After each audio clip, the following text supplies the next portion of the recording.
Halo, salam sejahtera. Saya Saiful Hamdan dan kita nak review infotainment untuk model Proton Persona Executive versi MC2. Infotainment ni juga ada dekat dalam Proton Iris Executive MC3.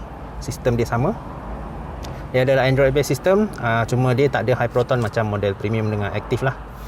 So bila kita on kereta, ni adalah home screen dia.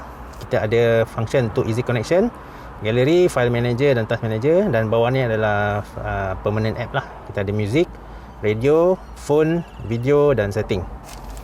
Belakang ni adalah wallpaper.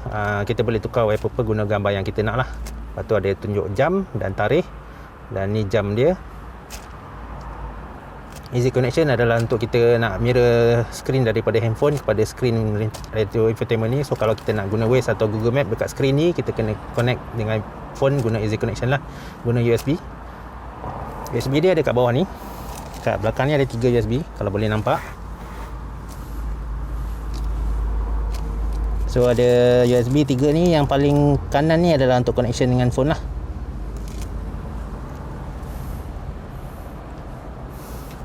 So untuk function yang kita biasa guna iaitu radio, sebab ni technically kita panggil dia radio lah kan. So kalau radio, kita tekan radio lah. So ni menu untuk radio dia. Kita boleh pilih stesen sebanyak mana yang ada kat sini lah. So function dia sama macam model executive yang sebelum ni, cuma yang ni dia punya themes dia dah lain sikit lah. Dia nampak lebih fresh lah. So functionality dia lebih kurang sama. Ni untuk kita auto search, untuk save station, untuk mute unmute. So ni dia main radio. Kalau nak mute, kita tekan ni je lah. Kalau dulu radio dia boleh off, dia ada button off. Yang ni dia tak boleh off, so dia sentiasa on lah. So, kita cuma boleh off mute dekat sini je lah. Yang ni dia punya source signal. Ni kalau kita nak search frekuensi radio, kita boleh pilih lah berapa frekuensi radio. Kalau tahu frekuensi radio, kita search dekat sini lah.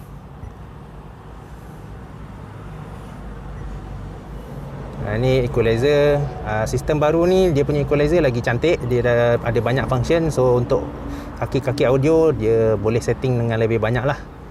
Kalau macam dulu, di frekuensi dia ada 3 bar je. Yang ni dah ada banyak bar. So dia punya detail lebih banyak lah. Dan kita boleh pilih preset equalizer lah kat sini. Balance fader macam biasa. Kita boleh adjust kedudukan audio kat mana. Ataupun kita boleh guna anak panah ni. Ataupun kalau kita nak reset, kita tekan sini lah, reset. Back dia kat sini. So dia balik ke skrin sebelum ni lah.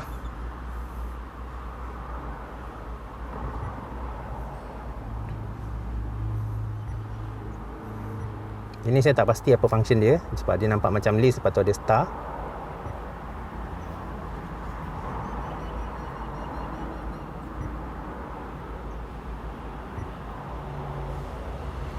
Okey, yang ini kalau kita nak clearkan dia punya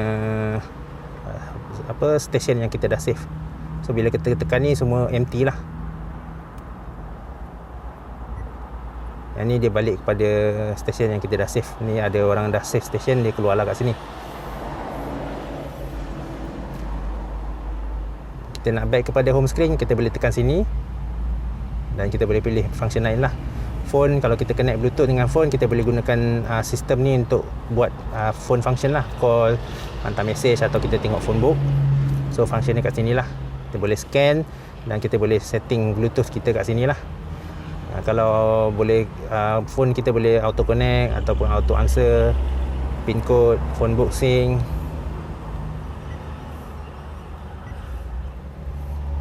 Untuk music pula, sistem ni dia tak pakai online music, dia guna offline. So muzik kita boleh guna sama ada kita pakai pendrive USB ataupun kita simpan dalam internal storage dia, atau kita guna Bluetooth lah. Contoh kita ada simpan lagu dalam handphone, kita connect Bluetooth, kita boleh main lagu daripada handphone kat sini lah. So dia punya source dia boleh keluar kat sini. So ni dia punya sumber file dia. Local ni maksudnya dalam internal storage lah. So kita boleh pilih local, USB atau Bluetooth. Dan dia akan main lagu kat sini. Kalau ada lagu tu ada informasi, nama lagu, tajuk lagu, dia punya penyanyi siapa dengan album cover, dia akan keluar kat sini lah. Kita boleh seek track kat sini. Dan juga boleh guna steering audio. Untuk Persona Executive dia ada steering button lah. Kalau Iris Executive tak ada steering button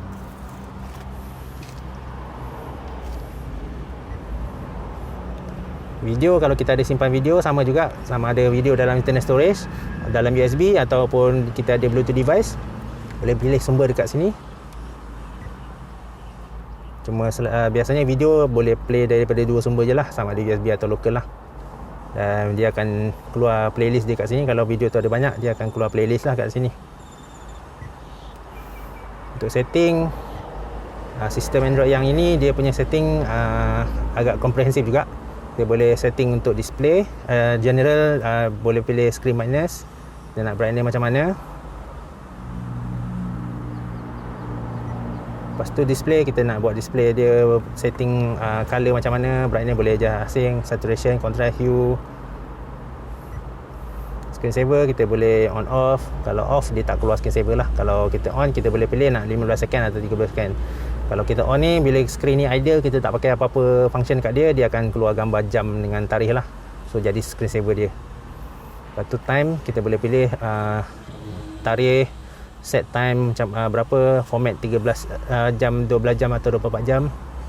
Dan format untuk tarikh pun kita boleh pilih, dia nak buat setting tarikh macam mana, nak guna / ke, ataupun tarikh kat, tahun kat depan ke, atau bulan kat depan ke, boleh pilih jugalah.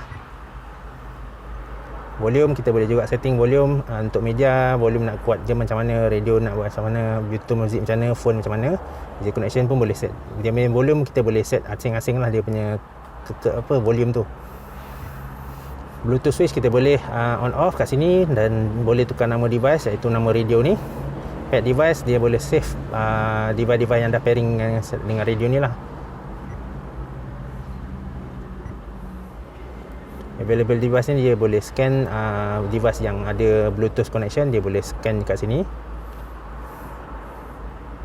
So scan boleh tekan kat bawah ni lah.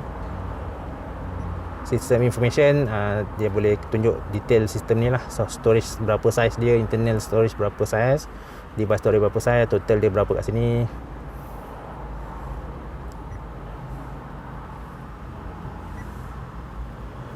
Ni dia punya detail internal storage lah. Ini biasa dalam Android system memang ada lah ni.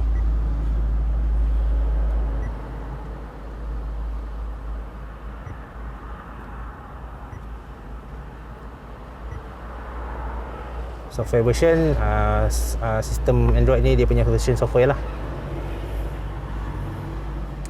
So ni dia punya detail.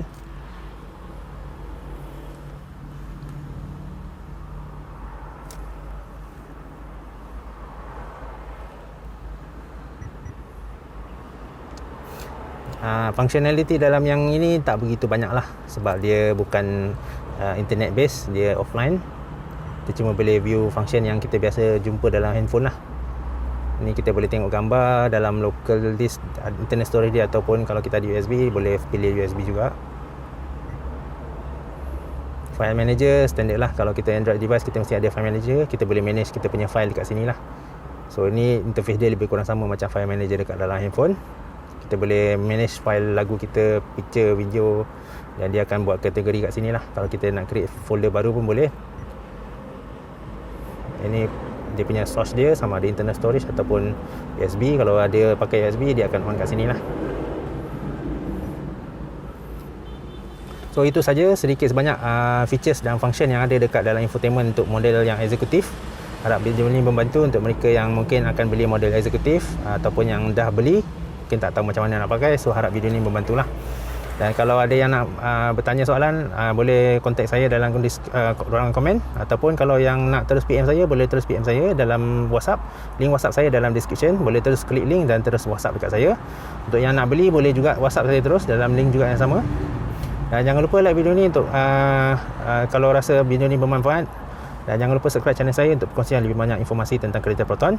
Dan nak beli Proton, terus WhatsApp saya. Kita bincang sampai jadilah. Sehingga ke video akan datang. Sekian, terima kasih.